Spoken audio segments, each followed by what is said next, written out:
Fins al juny de l'any que ve, Barcelona celebra el 150è aniversari de l'aplicació del Pla Cerdà, amb un seguit d'actes i exposicions emmarcades amb el títol genèric d'Any Cerdà. S'inclou una mostra que es farà a les Drassanes de Barcelona i on es veurà el resultat d'una minuciosa recuperació de documents de treball d'aquest pla. Ha calgut un mes de treball minuciós per restaurar aquests plànols d'uns 3 metres de llarg per 1,5 d'ample. Datats cap al 1886 es van atribuir durant molt temps a Ildefons Cerdà i posteriorment a l'arquitecte Lluís Serrallach. Reflecteixen el Pla de Cerdà aprovat uns anys abans, els elements existents anteriorment i les edificacions que ja s'hi han fet.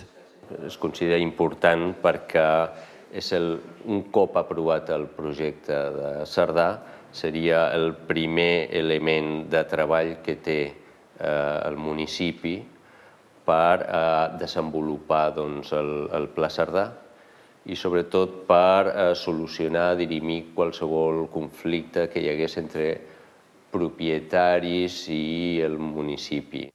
Les grans dimensions, la pintura amb aquarel·les i l'ús constant que van tenir han condicionat molt la feina de restauració.